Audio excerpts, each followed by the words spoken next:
ഇപ്പോഴത്തെ ഒരുപാട് young generation ആൾക്കാർ അല്ലെങ്കിൽ ഒരുപാട് ബിസിനസ് ഓണ്ടർപ്രണേഴ്സ് ഒക്കെ ഉണ്ടല്ലോ. അപ്പോൾ അവർക്ക് ഒരുപാട് ഫ്രാഞ്ചൈസി ബിസിനസ് ചെയ്യാൻ താല്പര്യം ഉണ്ടാവും. അപ്പോൾ ഐഡലി കഫേ അതിന് ഓപ്പൺ ആണോ? Definitely good deal comes, but not like on money. ഡീലിന് ഉദ്ദേശിച്ചത് ഞാൻ മണിയല്ല. The thing is that the management will be us, because ഇതേപോലെ നിലനിർത്തി കൊണ്ടുപോകുന്ന ഒരാൾ തന്നെ വേണം. ഇല്ലെങ്കിൽ ദെൻ വീൽ ഡു. ഈ ഒരു ക്വാളിറ്റി, ഈ ഐഡലി കഫേന്ന് ഇത്രയും കഷ്ടപ്പെട്ട് ഉണ്ടാക്കിയെടുത്തൊരു സാധനം നമുക്ക് അതേപോലെ തന്നെ കൊണ്ടുപോകാൻ ട്രസ്റ്റ് വർത്തി ആൾ വേണം. അത് തന്നെ അല്ലെങ്കിൽ നമുക്ക് ട്രസ്റ്റ് ഇപ്പോൾ നടന്നുകൊണ്ടിരിക്കുന്ന മാനേജ്മെൻറ്റ് തന്നെ അപ്പോൾ മാനേജ്മെൻറ്റ് തന്നെ ചെയ്യാം. അഥവാ നല്ലൊരു ആൾക്കാർ വരുവാണെങ്കിൽ definitely will be managing. Because അതാണ് അതിൻ്റെ അല്ലെങ്കിൽ എന്തിനാണ് ഐഡലി ഫ്രാഞ്ചൈസി ചോദിച്ചു വരുന്നത്. അപ്പോൾ ആ സാധനം എന്തായാലും എപ്പോഴും ഈ ഒരു സക്സസ്സിൽ ഇപ്പോൾ നിൽക്കുന്ന ഒരു സമയമുണ്ടല്ലോ. ഇപ്പോൾ അത് ശരിക്കും ഈ ഒരു കൺസിസ്റ്റൻ്റ് ആയിട്ട് ഇത് മെയിൻറ്റെയിൻ ചെയ്തുകൊണ്ട് പോകാനായിട്ട് നിങ്ങൾ ചെയ്യുന്ന ഒരു സ്ട്രാറ്റജീസ് ഒക്കെ ഉണ്ടാവുമല്ലോ മാർക്കറ്റിംഗ്. ഇപ്പോൾ ഞാൻ ചോദിക്കുന്നത് ഇപ്പോൾ ഒരു social media kind of marketing ആണെങ്കിലും അല്ലെങ്കിൽ ട്രഡീഷണൽ കൈൻഡ് ഓഫ് മാർക്കറ്റിംഗ് ആണെങ്കിലും എന്താണ് കൂടുതലും ഓപ്റ്റ് ചെയ്യുന്നത്? കാര്യം ഞാനത് ചോദിക്കുന്നതെന്ന് പറഞ്ഞാൽ ഒരുപാട് പ്രേക്ഷകർ അതും കേൾക്കാനായിട്ട് ആഗ്രഹിക്കും. പ്രൈമറി ആയിട്ട് ചെയ്യേണ്ടത് ഈ എന്താണ് നിങ്ങൾ പ്രസൻറ്റ് ചെയ്യണമെന്ന് വെച്ചാൽ ആ presentation should be good. Product or service അല്ലേ, വാട്ട് എവർ ദ പ്രൊഡക്റ്റ്. അപ്പോൾ അതിൽ ഇപ്പോൾ ഫുഡാണെങ്കിൽ ദ ക്വാളിറ്റി, അതിൻ്റെ ക്വാണ്ടിറ്റി, അതിൻ്റെ presentation, the quality the thing, അത് കിട്ടാൻ ഭയങ്കര പാടാണ്. അപ്പോൾ ആ സാധനം ആണ് കൂടുതൽ. ക്വാണ്ടിറ്റി പലയിടത്തും നമുക്ക് അവൈലബിൾ ആണ്, ക്വാളിറ്റിയാണ് അവൈലബിൾ അല്ല. അപ്പോൾ അതുകൊണ്ട് quality is the prime thing. നമ്മളത് ഏറ്റവും നന്നാക്കിയാണ്ടല്ലോ. മാർക്കറ്റിംഗ് വളരെ കുറച്ച് മതി. Mouth publicity is the thing. അത് കഴിച്ചിട്ട് ഇഷ്ടപ്പെടുമ്പോൾ അത് പ്രൊപ്പഗേറ്റ് ആവും. അത് എല്ലായിടത്തേക്കും എത്തും. അപ്പോൾ ദാറ്റ്സ് ദ തിങ്. എനിക്ക് തോന്നുന്നു അതാണ്. ബിക്കോസ് ഞങ്ങൾ മാർക്കറ്റിംഗ് എന്ന് പറഞ്ഞിട്ട് കുറേ നമ്മൾ കൂടുതലും എഫേർട്ട് ഇവിടെ ഇട്ടു. എന്താണ് നമ്മൾ പ്രസൻറ്റ് ചെയ്യാൻ ഉദ്ദേശിക്കണമെന്ന് ആ കാര്യത്തിൽ. പിന്നെ മാർക്കറ്റിങ്ങിൽ വെരി ലെസ്. നമ്മൾ ചെയ്യണ കാര്യം വൃത്തിക്കാണ് ചെയ്യണത്, നന്നായിട്ടാണ് ചെയ്യണത്. അപ്പോൾ നമുക്ക് കസ്റ്റമേഴ്സ് വരും. എനിക്ക് തോന്നുന്നു അതിനോടൊപ്പം തന്നെ നമുക്ക് മിനി മീൽസ് എന്നൊക്കെ പറഞ്ഞിട്ട് കോൺസെപ്റ്റ് അവൈലബിൾ ആണ്. ഉച്ചയ്ക്ക് ആൾക്കാർക്ക് ട്രൈ ചെയ്യാൻ. അപ്പോൾ എപ്പോഴും ആൾക്കാർ പല സ്ഥലത്ത് പോകുമ്പോഴും ചോറും കറിയൊക്കെ കിട്ടും. അപ്പോൾ നമ്മളൊരു വെറൈറ്റിക്ക് ഈ ഫ്ലേവർഡ് റൈസ് പോലെ ലെമൺ റൈസ്, കേർഡ് റൈസ്, അതുപോലെ ഘീപ്പൊടി റൈസ്, പുളിയോദര, അങ്ങനെയുള്ള വേറെ കുറേ റൈസുകളുണ്ട്. വെജ് പുലാവ് അങ്ങനെയൊക്കെ കൊണ്ടുവന്നിട്ട് അതിൻ്റെ ഒരു താലി, മിനി താലി ഉണ്ടാക്കി.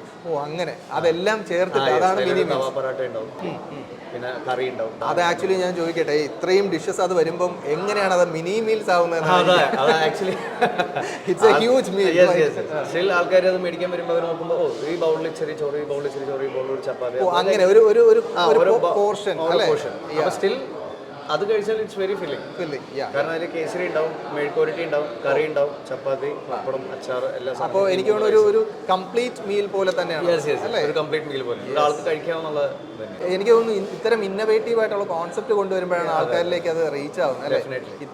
ഇന്നത്തെ കാലത്ത് അത് ഭയങ്കര ട്രെൻഡിങ് ആണ്. ഇപ്പോൾ നിങ്ങൾ ചെയ്യുന്ന എല്ലാ കാര്യങ്ങളും അത്യാവശ്യം ട്രെൻഡിൽ നിൽക്കുന്ന ഒരു സംഭവമാണ്. തുടക്കം എങ്ങനെയായിരുന്നു? ലൈക്ക് ബ്രദറാണ് തുടങ്ങിയെന്ന് പറഞ്ഞു. അപ്പോൾ എനിക്ക് തോന്നുന്നു അദ്ദേഹം ഒരു 5-star ഹോട്ടലിലെ ഷെഫായിരുന്നു. അതിന് മുന്നേ സ്വിറ്റ്സർലാൻഡിൽ പഠിക്കുക. അതൊന്ന് പറയാമോ, എങ്ങനെയാണ് അതിൻ്റെ ഒരു തുടക്കം? ആക്ച്വലി ഈ ഫുഡ് ഭയങ്കരമായിട്ട് ഇഷ്ടപ്പെടുന്ന ഒരു ഫാമിലിയാണ്. ഫുഡ് കൊടുക്കാനും കഴിക്കാനും ഫാമിലി മുഴുവൻ. യെസ് അങ്ങനെയുള്ളവരാണ് ഈ റെസ്റ്റോറൻറ്റ് തുടങ്ങിയിട്ട് കാര്യമുള്ളൂ. അവർക്കാണ് അതിൻ്റെ യഥാർത്ഥ ടേസ്റ്റ്. അതായത് അപ്പോൾ ഫാമിലിയുടെ മുഴുവൻ ഇൻവോൾവ്മെന്റ് ഉണ്ട് അല്ലേ? യെസ് പാരൻസ് അടക്കം എല്ലാവരും ഇതിൽ ഭയങ്കരമായിട്ട് ഇൻവോൾവ് ആണ്. അപ്പോൾ നമുക്ക് ഒരുപാട് ട്രസ്റ്റ് ചെയ്ത് കഴിക്കാൻ പറ്റും. ഡെഫിനറ്റ്ലി. അപ്പോൾ ആളത് ഇഷ്ടമുള്ളതുകൊണ്ട് സ്വിറ്റ്സർലാൻഡിൽ പോയി പഠിച്ചു. ദെൻ ഈ കെയിം ബാക്ക്, ഇന്റേൺഷിപ്പ് ചെയ്തു, ദുബായിൽ ഷെഫായിട്ട് വർക്ക് ചെയ്തു കുറച്ചാൾ. ദെൻ ഈ thought of bringing this concept. അപ്പോൾ അങ്ങനെ നാട്ടിലേക്ക് വന്ന് ഇങ്ങനെ ഒരു ഇതിനെക്കുറിച്ച് സ്റ്റഡി നടത്തി. ഇതിൻ്റെ പുറകിൽ എനിക്ക് തോന്നുന്നു റെസ്റ്റോറൻറ്റ് തുടങ്ങിയിട്ട് 1 year ആണ്. പക്ഷേ അതിൻ്റെ പുറകെ ഒരു 1.5 years ഇതിൻ്റെ പുറകിൽ ഇത് തുടങ്ങാൻ വേണ്ടിയിട്ടുള്ള സ്റ്റഡിയും സ്ട്രഗിളും ഉണ്ടായിരുന്നു അല്ലേ? അപ്പോൾ എനിക്ക് തോന്നുന്നു പുള്ളി ഒരു 22 years 23 ആണ്. 23 years. അപ്പോൾ ആ ഒരു ചെറുപ്പക്കാരൻ്റെ ഒരു ഫയർ ആണല്ലേ ഇതുപോലെ ഒരു ഡെവലപ്ഡ് കൺട്രിയിൽ വർക്ക് ചെയ്യുന്നു, ഒരു 5-star ഹോട്ടലിൽ വർക്ക് ചെയ്യുന്നു, അവിടുന്ന് നാട്ടിലേക്ക്, സ്വന്തം നാട്ടിലേക്ക് തിരിച്ചു വരുന്നു. അത് ഭയങ്കര ഒരു ഇന്നോവേഷൻ തന്നെ. ആ പ്രായത്തിലൊക്കെ ഞാനൊക്കെ കളിച്ചെടുക്കണം. മീറ്റു ഇത് ഭയങ്കര ഇൻസ്പയറിംഗ് ആണ് ആക്ച്വലി. എന്ത് നമുക്ക് വീട്ടിൽ നിന്ന് ആൾക്കാർ ആ പ്രായത്തിൽ വർക്ക് ചെയ്യുകയും പുഷ് ചെയ്താലും ഒരു ലിമിറ്റ് ഉണ്ടല്ലോ. അത് കഴിഞ്ഞ് നമ്മുടെ സ്വഭാവം തന്നെ വരും. This guy is like extremely unbearable. Because ഭയങ്കരമായിട്ട് ഡെഡിക്കേറ്റഡ് ആണ് ചെയ്യണ കാര്യത്തിൽ. എല്ലാത്തിലും ഇൻവോൾവ് ആയിരിക്കും. എല്ലാ കാര്യങ്ങളും എന്താ പോയി നോക്കി ചെയ്യിപ്പിക്കും. ഒരു റെസിപ്പി എല്ലാ റെസിപ്പിയും അവൻ ഉണ്ടാക്കിയിട്ടുണ്ട്. പിന്നെ ഭയങ്കര സപ്പോർട്ടീവാണ്. അത് ശരി. ആരെന്ത് ചെയ്യുകയാണെങ്കിലും അത് അക്സെപ്റ്റ് ചെയ്യും, അതിൽ നോക്കും. ഇത്രയും ചിന്തിക്കണത് എനിക്ക് തോന്നുന്നു 30+40 അത്ര എക്സ്പീരിയൻസ് ഉള്ള ആളെ ചിന്തിക്കുള്ളൂ. ആ രീതിയിലാണ്. വിഷണറി ആണല്ലേ? ഭയങ്കരമായിട്ട് എനിക്ക് പോലും പല കാര്യങ്ങളും ഞാൻ നോക്കുമ്പോൾ നമുക്ക് ഇത്ര എക്സ്പീരിയൻസ് അതർ ഫീൽഡിലുണ്ടെങ്കിലും നമ്മളപ്പോൾ അത് വെച്ച് റിലേറ്റ് ചെയ്യാൻ നോക്കുമ്പോൾ ഹിയർസ് ദാറ്റ് ഒരു എക്സ് ഫാക്ടർ ഉണ്ട്. അപ്പോൾ അതാണ് ഇവിടെ റിഫ്ലക്ട് ചെയ്യുന്നത്. അശ്വിൻ ആക്ച്വലി കുറച്ച് പേഴ്സണൽ കാര്യങ്ങൾ കൊണ്ടാണ് അദ്ദേഹം വരാൻ പറ്റാതെ പോയത്. പക്ഷേ അതിനെക്കുറിച്ച് എല്ലാ കാര്യങ്ങളും പറയാനുള്ള ബ്രദർ തന്നെയാണ് നമ്മുടെ ഇവിടെ ഇപ്പോൾ ഉള്ളത്. മാത്രമല്ല ബ്രദറാണ് ഇത് ഫുള്ള് മാനേജ് ചെയ്യുന്നത് അല്ലേ? താങ്കളൊരു മാനേജറും കൂടെയാണ് ഇതിൻ്റെ അല്ലേ? അപ്പോൾ എനിക്ക് തോന്നുന്നു അദ്ദേഹത്തിനോളം തന്നെ ചുമതല താങ്കൾക്കും ഉണ്ട്.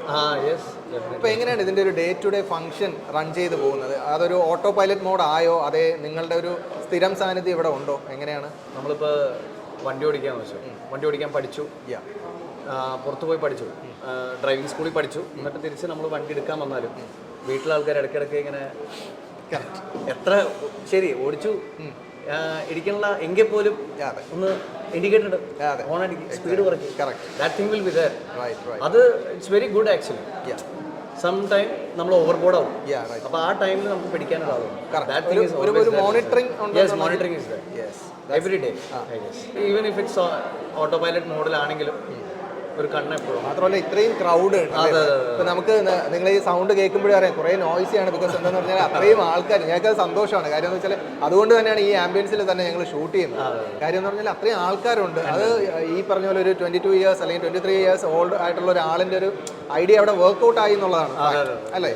ഈ ഒരു ബ്രാൻഡ് നമ്മൾ കൊണ്ടുവരുന്ന ഒരു സമയത്ത് ഇതിൻ്റെ ഒരു ലോഗോ ഡിസൈനിങ് ആണെങ്കിലും പേരാണെങ്കിലും ബ്രാൻഡിങ് എലമെന്റ്സ് ആണെങ്കിലും ഇത് കംപ്ലീറ്റ് പുള്ളിയുടെ തന്നെ വിഷൻ. അതിൽ യാതൊരു സംശയമില്ല. ആള് റെഫറൻസുകൾ എടുക്കും, സെറ്റ് ചെയ്യും, മേക്ക് ചെയ്യാൻ മാത്രമേ കൊടുക്കൂ. ഇവിടുത്തെ ഏറ്റവും കൂടുതൽ ഫാസ്റ്റ് മൂവിങ് ആയിട്ടുള്ള ഒരു ഡിഷ് അല്ലെങ്കിൽ ഒരു ഐറ്റം എന്ന് പറയാനായിട്ട് ഏതാണുള്ളത്?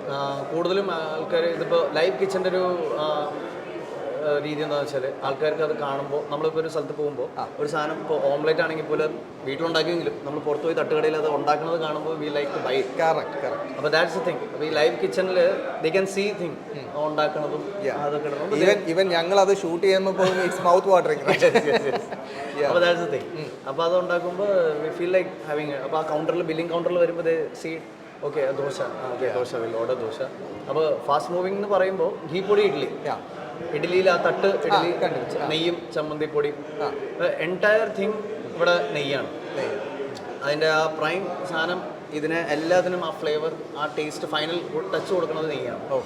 റെസ്റ്റ് എവറിഥിങ് ഇതുണ്ട് എങ്കിലും നെയ്യാണ് അതിൻ്റെ ഒരു സാധനം. അപ്പോൾ നമ്മൾ അത്രയും പ്യുവർ ക്വാളിറ്റി സാധനം ആണ് നമ്മൾ യൂസ് ചെയ്യുന്നത്. അപ്പോൾ ഇതിൻ്റെ റോ മെറ്റീരിയൽസ് ഒക്കെ എവിടുന്നാണ് സോഴ്സ് ചെയ്യുന്നത്? അപ്പോൾ നെയ്യാണെങ്കിൽ ഇപ്പോൾ നമ്മൾ നന്ദിനിയാണ് യൂസ് ചെയ്യുന്നത്. കാരണം ഇറ്റ്സ് വിസിബിൾ ഫ്രം യു. നമ്മൾ ആ പാക്കറ്റ് എടുത്ത് യൂസ് ചെയ്യുമ്പോൾ പീപ്പിൾ തിങ്ക് ദാറ്റ് വെജിറ്റബിൾ ഓയിലാണ് വരുന്നത് ഈ ഒഴിക്കണം. ബിക്കോസ് നെവർ സീൻ പാക്കറ്റ് നെയ്യ്. റൈറ്റ്. അപ്പോൾ അത് ആക്ച്വലി നെയ്യാണ്. അത് നമ്മൾ കർണാടകയിൽ മേക്ക്. അപ്പോൾ ആ സാധനം. അപ്പോൾ മറ്റ് കാര്യങ്ങൾ ഇതിൻ്റെ ബാറ്ററും മറ്റു കാര്യങ്ങളുടെയൊക്കെ അതൊക്കെ നമ്മൾ ഇപ്പോൾ ഇത്രയും മാർക്കറ്റുണ്ട്. അതിൽ ഏറ്റവും ക്വാളിറ്റി കൂടിയ സാധനങ്ങളാണ് നമ്മൾ അതിൻ്റെ ബാറ്ററായിട്ട് ഉണ്ടാക്കാനായിട്ട് യൂസ് ചെയ്യണതും ഒക്കെ ചെയ്യണം.